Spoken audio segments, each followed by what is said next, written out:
میرا نام سائمہ ہے۔ میں 2 بھائیوں کی اکلوتی بہن ہوں۔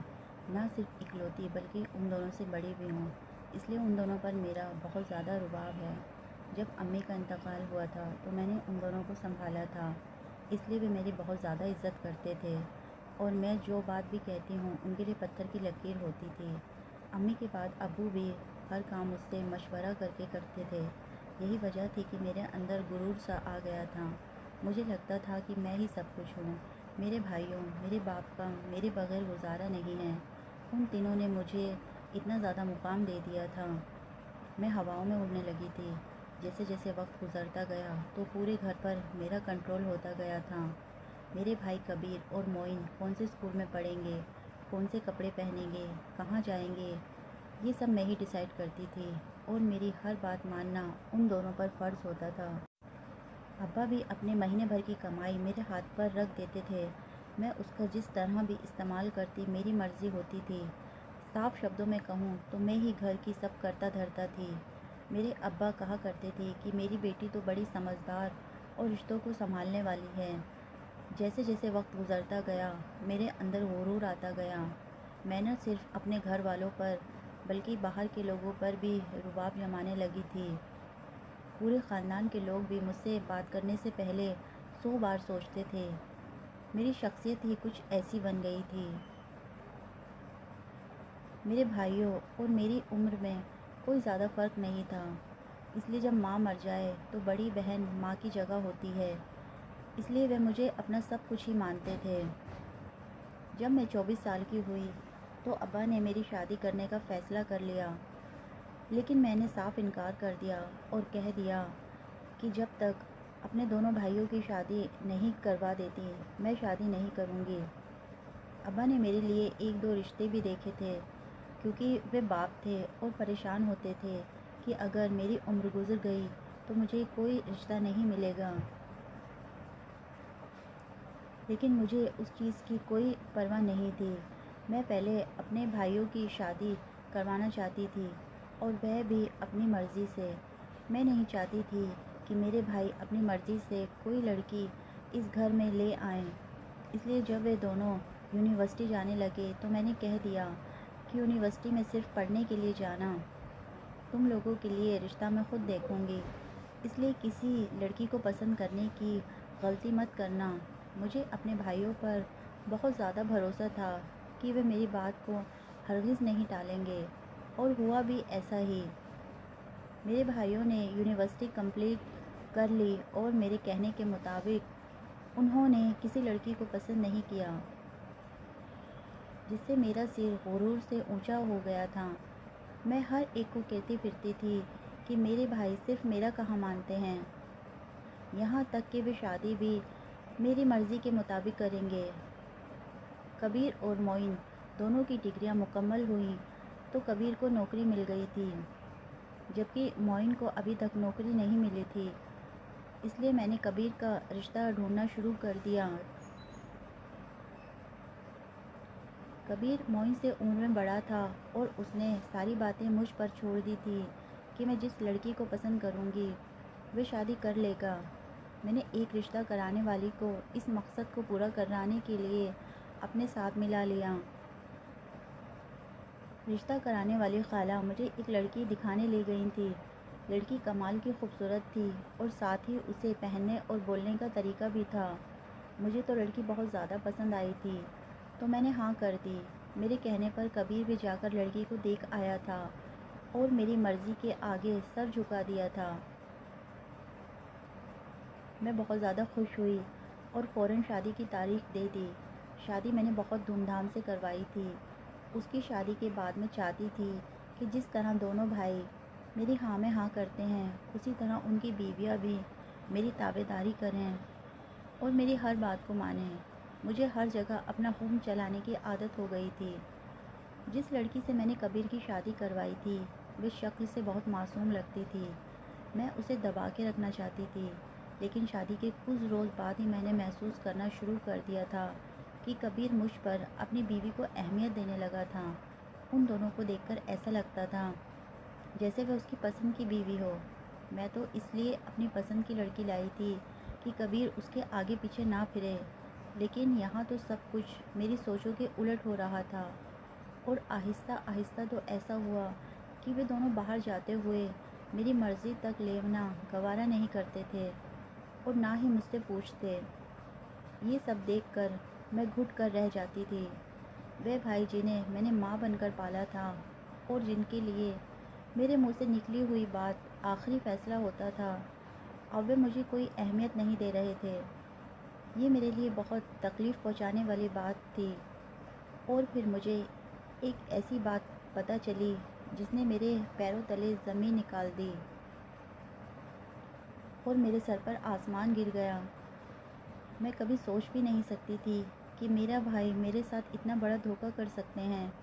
وہ فیصلہ جس کو میں اپنا فیصلہ سمجھ رہی تھی، وہ حقیقت میرا فیصلہ تھا ہی نہیں، بلکہ میرے دونوں بھائیوں نے مل کر ایسا پلان بنایا تھا اور ایسا کھیل کھیلا تھا کہ میں ان کی مرضی کے مطابق چلتی ہی چلی گئی تھی۔ آج تک مجھے ایسا لگتا تھا کہ میں نے اپنے بھائیوں کی زندگی کا ہر فیصلہ خود لیا ہے، لیکن یہ میری خوش فہمی ہی نکلی، کیونکہ کبیر کی زندگی کا اتنا بڑا فیصلہ میں نے نہیں بلکہ خود اس نے اپنی مرضی سے کیا تھا۔ ایک دن میں کبیر اور اس کی بیوی کرن کے کمرے میں اس کی غیر موجودگی میں الماری میں گئی تو الماری میں سے مجھے کرن کے ڈاکیومنٹس کی فائل ملی، اور یہ دیکھ کر میرے پیروں تلے زمین نکل گئی تھی کہ کرن کی ڈگری کبیر کے ساتھ ہی اسی یونیورسٹی کی تھی۔ دونوں ایک ہی یونیورسٹی میں پڑھتے تھے، یعنی کہ دونوں پہلے سے ہی ایک دوسرے کو جانتے تھے، لیکن میرے سامنے انجان بنے رہے۔ جب میں نے معین کو اپنی قسم دی تو وہ سب بولتا ہی چلا گیا۔ معین نے بتایا کہ کرن کبیر کی کلاس فیلو تھی اور دونوں ایک دوسرے کو پسند کرنے لگے تھے، لیکن ہم اچھے سے جانتے تھے کہ آپ اس رشتے کے لیے نہیں مانیں گی، اس لیے ہم نے مجبور ہو کر یہ سب کرنے کا فیصلہ کیا تھا۔ ہم نے رشتے کرانے والی خالہ کو رقم بھی دی تھی، جس کے بدلے میں وہ آپ کو کرن بھابھی کے گھر لے گئیں اور کرن بھابھی کی اتنی تعریفیں کی کہ آپ اس رشتے کے لیے مان گئی، اور یوں کرن بھابھی اور کبیر کی شادی ہو گئی۔ کرن پہلے سے کبیر کی پسند تھی، یہ جان کر میرا دماغ پھٹنے لگا تھا۔ جب کبیر کو پتہ چلا کہ مجھے اس کے سارے کھیل کے بارے میں پتہ چل چکا ہے تو اس نے مجھ سے بہت معافیاں مانگی۔ اس نے یہ سب مجبوری میں کیا تھا، کیونکہ وہ کرن سے بہت زیادہ محبت کرتا تھا اور اس کے بغیر نہیں رہ سکتا تھا، اور نہ ہی مجھے ناراض کرنا چاہتا تھا۔ مجھے کرن اور کبیر پر بہت زیادہ غصہ آ رہا تھا، لیکن اب تو شادی ہو چکی تھی، اس لیے میں نے کرن کو کبیر کے سامنے مسکرا کر قبول کر لیا۔ لیکن میرا دل جانتا تھا کہ مجھے اس لڑکی سے کتنی نفرت ہو گئی تھی، کیونکہ مجھے لگتا تھا کہ اس کے آنے کی وجہ سے میری اس گھر میں ویلیو کم ہو گئی ہے۔ میرا اور کرن کا رشتہ ایسا ہو چکا تھا جیسے کوئی ساس بہو کا ہو۔ کبیر کے سامنے تو میں کرن سے اچھے سے پیش آتی تھی، لیکن کبیر کے پیچھے میں اسے سنانے کا کوئی موقع ہاتھ سے نہیں جانے دیتی تھی۔ اس سے ہوتا تو کچھ نہیں تھا، لیکن میرے دل کو سکون مل جاتا تھا۔ اسی دوران ابا نے ایک فیصلہ کر لیا کہ وہ میری بھی شادی کر دیں گے، اور معین کی شادی میری شادی کے بعد ہی کریں گے۔ اس بار ابا اپنے فیصلے پر ڈٹ گئے تھے، کیونکہ میری عمر بھی اب 27 سال کی ہو گئی تھی، اور ابا اس سے زیادہ دیر نہیں کرنا چاہتے تھے۔ ابا نے میرا رشتہ اپنے ایک دوست کے بیٹے فرحان سے طے کر دیا تھا۔ فرحان ایک بزنس مین تھا اور کافی پڑھا لکھا لڑکا تھا، دیکھنے میں بھی اچھا خاصا تھا، اس لیے انکار کا کوئی مطلب ہی نہیں تھا۔ میری اور فرحان کی منگنی ہو گئی تھی۔ میرے بہت کہنے پر میری شادی 1 سال بعد کرنی طے کر دی گئی تھی۔ میں نے 1 سال کا وقت اس لیے مانگا تھا کیونکہ میں معین کی شادی جلد سے جلد اپنی مرضی کی لڑکی سے کروانا چاہتی تھی، اور اسی 1 سال میں کرن کا جینا بھی حرام کرنا چاہتی تھی، تاکہ اسے پتہ چل جاتا کہ اس نے کس کے ساتھ دھوکے اور فریب کا کھیل کھیلا تھا۔ لیکن اچانک کچھ ایسا ہوا جس نے میرے تمام منصوبوں پر پانی پھیر دیا۔ میں بے بس ہو کر رہ گئی تھی، میرا دل دماغ سن ہو گیا۔ کیونکہ غم ہی کچھ ایسا ملا تھا جسے برداشت کرنا میرے بس کی بات نہیں تھی۔ میں بہن سے زیادہ ایک ماں تھی۔ میں نے اپنے بھائیوں کو بہن بن کر ہی نہیں، ماں بن کر پالا تھا، اور ان کے دکھ پر میرا دل کٹ کر رہ جاتا تھا۔ اور جب میرا بھائی کبیر اس دنیا سے چلا گیا تو میرا دماغ سن ہو کر رہ گیا۔ اس دن ہمیشہ کی طرح میں گھر پر ہی تھی اور کرن کچن میں کھانا بنا رہی تھی۔ میں نمک مرچ چکھتے ہوئے اسے سو باتیں سنا رہی تھی۔ وہ چپ چاپ سنے جا رہی تھی۔ معین کی بھی نوکری لگ گئی تھی اور وہ اپنے آفس کو گیا ہوا تھا۔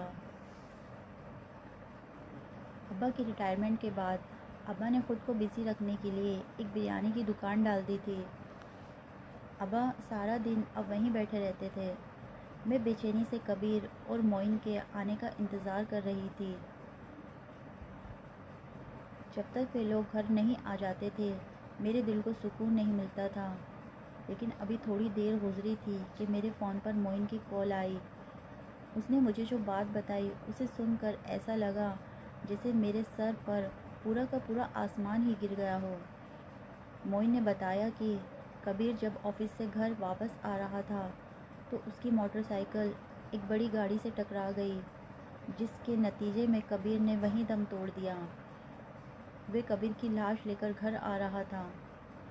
اتنا سنتے ہی میرے ہاتھ سے فون نیچے گر گیا اور زبان بالکل بند ہو گئی۔ تھوڑی دیر میں ہی ہمارے گھر میں ماتم چھا چکا تھا۔ معین نے کبیر کا جنازہ لا کر گھر میں رکھا تو ہر طرف چیخ پکار ہونے لگی تھی۔ میں چپ چاپ سب کو دیکھے جا رہی تھی۔ کرن چلاتی ہوئی پلٹ پلٹ کر کبیر کے جنازے کے پاس جا رہی تھی۔ جب کبیر کے جنازے کو گھر سے لے کر جانے لگے تو میں بہت دور تک اس کے پیچھے بھاگی۔ کبیر اس دنیا سے جا چکا تھا۔ کرن کے امی ابا اسے اپنے ساتھ لے کر جانا چاہتے تھے، لیکن میں کرن کو ساری عمر یہیں رکھنا چاہتی تھی تاکہ وہ یہاں گلتی سڑتی رہے اور ہمیشہ کبیر کو یاد کرتی رہے۔ میں نے ہمیشہ کی طرح اپنا فیصلہ سنا دیا کہ کرن کہیں نہیں جائے گی۔ وہ میرے بھائی کی بیوی تھی اور اب بھی میرے بھائی کی بیوی بن کر رہے گی۔ بس فرق اتنا ہے کہ پہلے وہ کبیر کی بیوی تھی اور اب وہ معین کی بیوی بن کر رہے گی۔ ابا اور کرن کی اماں ابا کو میرے اس فیصلے سے کوئی اعتراض نہیں تھا، مگر معین اور کرن کو بہت زیادہ اعتراض تھا۔ کرن نے صاف انکار کر دیا کہ وہ کسی سے بھی شادی کرنا نہیں چاہتی، اور معین بھی کسی بھی صورت میں کرن سے شادی نہیں کرنا چاہتا تھا۔ لیکن میرے کہنے پر وہ مان گیا تھا، اور کرن کو بھی اس کے ماں باپ نے منا لیا تھا، اور یوں کرن کی شادی معین سے ہو گئی۔ کرن اور معین کی شادی کرانے کے پیچھے میرا یہی مقصد تھا کہ کہیں معین بھی کبیر کی طرح اپنی پسند کی لڑکی کو نہ لے آئے اور کرن کو معین کی بیوی بن کر گھٹ گھٹ کر جیے۔ اسے یوں جیتے جی مرتے ہوئے دیکھ کر مجھے اندر سے سکون مل رہا تھا۔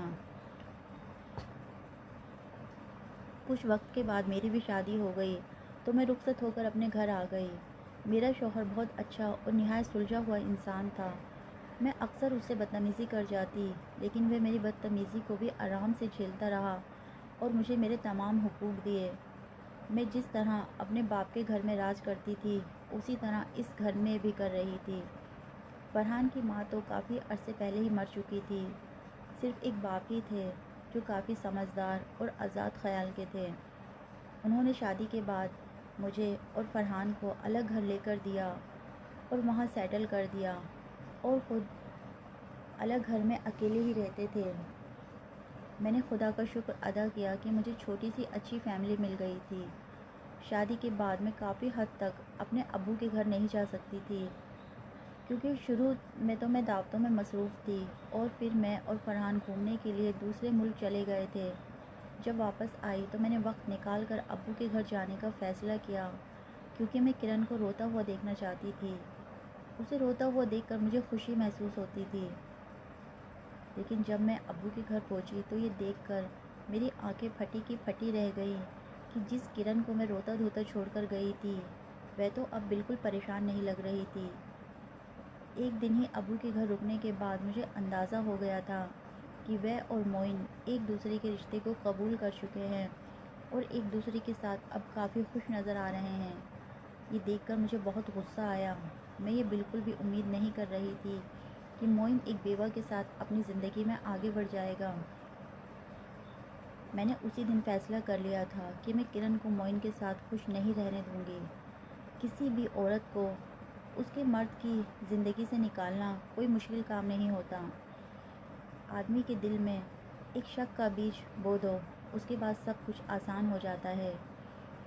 میں نے باتوں باتوں میں معین کے کانوں میں یہ بات ڈال دی کہ کرن کے نمبر پر بار بار کسی کی کال آ رہی تھی، جسے دیکھ کر کرن گھبرا جاتی تھی۔ یہ سن کر معین کے دل میں تھوڑا سا شک تو آ ہی گیا تھا، اور پھر جب میں ابو کے گھر سے جانے لگی تو میں نے ایک پڑوسی لڑکے کو کچھ پیسے دے کر اپنے خیل میں شامل کر لیا تھا۔ جس دن میں ابو کے گھر سے واپس آئی تو اگلے ہی دن مجھے ابو کا فون آیا۔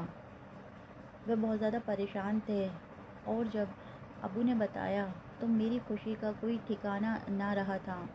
انہوں نے مجھے بتایا کہ رات کو کرن اور معین کی بہت زیادہ لڑائی ہوئی، اور لڑائی یہاں تک پہنچی کہ معین نے کھڑے کھڑے کرن کو طلاق دے دی۔ کرن کے ماں باپ آئے اور اسے اپنے ساتھ لے کر چلے گئے۔ میں بہت زیادہ خوش ہوئی کیونکہ میں یہی چاہتی تھی۔ میں نے ہی آتے ہوئے پڑوسی لڑکے کو پیسے دیے کہ شام کے وقت جب کرن آنگن میں آتی ہے تب اسے یہ خط دینے کے لیے کہا، کیونکہ اس وقت معین بھی آتا تھا اور مجھے پتا تھا کہ وہ خط معین کے ہاتھ لگ جائے گا اور پھر اسے میری بات ضرور یاد آئے گی۔ میں نے اس کے دل میں پہلے ہی شک ڈال دیا تھا۔ اس رات معین اور کرن کا رشتہ ختم ہو گیا۔ میں چھوٹی موٹی تسلی دینے معین کے پاس گئی اور اس سے کہا میں کرن سے اچھی لڑکی اس کے لیے ڈھونڈ کر لاؤں گی۔ معین بہت زیادہ ڈسٹرب معلوم ہو رہا تھا، لیکن میں اپنی خوشی میں اس کی پریشانی بھول چکی تھی۔ پھر کچھ دنوں بعد ابا کو دل کا دورہ پڑا تو وہ بھی اس دنیا سے چلے گئے۔ ابو کے جانے کے بعد معین بالکل اکیلا رہ گیا تھا۔ میں نے معین کے لیے رشتہ ڈھونڈنا شروع کر دیا اور اس کی شادی کرنے کا فیصلہ کر لیا، لیکن معین نے صاف انکار کر دیا اور پھر مجھے بنا بتائے ہی ملک چھوڑ کر چلا گیا، کیونکہ وہ جانتا تھا کہ میں زبردستی اس کی شادی کروا دوں گی۔ معین کے اس طرح جانے پر میں اس سے ناراض ہو گئی اور اس کے ساتھ ہمیشہ کے لیے رشتہ ختم کر دیا، کیونکہ مجھے لگتا تھا کہ میں نے اپنے بھائیوں کے لیے بہت زیادہ قربانیاں دی ہیں، تو کیا وہ میری چھوٹی چھوٹی باتیں نہیں مان سکتے؟ میں خود کو بہت معصوم سمجھتی تھی۔ معین چلا گیا تو میں اپنے گھر پر دھیان دینے لگی۔ میری شادی کو 5 سال ہو چکے تھے، لیکن میرے یہاں کوئی بھی اولاد نہیں ہوئی تھی۔ میں اب ہر وقت اس چیز کو لے کر بہت پریشان رہنے لگی تھی، کیونکہ میں جانتی تھی کہ فرحان کے اندر بھی باپ بننے کی تڑپ دن بدن بڑھتی جا رہی ہے۔ وہ بچوں کو دیکھتا تھا تو ایموشنل ہو جاتا تھا اور چاہتا تھا کہ اس کے بھی بچے ہوں، لیکن جانی کیوں خدا میری گودہاری نہیں کر رہا تھا۔ میں نے بہت ڈاکٹر کو دکھایا، لیکن سب کا یہی کہنا تھا کہ میں ماں نہیں بن سکتی۔ میں نے فیصلہ کیا کہ میں فرحان کی دوسری شادی کروا دوں گی، اور جیسے بچہ ہوگا میں اس دوسری عورت کو گھر سے نکال دوں گی۔ پھر میں اور فرحان اور ہمارا بچہ ایک ساتھ رہیں گے۔ اپنے اس مقصد کے لیے میں نے ایک ایسی لڑکی کو تلاش کرنا شروع کر دیا تھا جس کی شکل صورت بالکل بھی اچھی نہیں ہو، کیونکہ اگر میں کسی خوبصورت لڑکی سے فرحان کی شادی کرتی تو کوئی بھروسہ نہیں تھا کہ وہ فرحان کو اپنے قابو میں کر لیتی۔ اب میرے پاس کوئی اور راستہ نہیں بچا تھا۔ میں نے فرحان کو اپنے اس فیصلے کے بارے میں بتا دیا کہ میں اس کی شادی کرانا چاہتی ہوں اور اس لیے لڑکی ڈھونڈ رہی ہوں۔ پہلے تو اس نے انکار کیا، لیکن میرے کہنے پر وہ مان گیا۔ میرے سسر کے گھر میں ایک عورت کام کرتی تھی۔ جب میں نے اس سے جا کر کہا تو اس نے کہا کہ اس کے گاؤں میں ایک لڑکی ہے جو انتہائی بدصورت ہے اور اس سے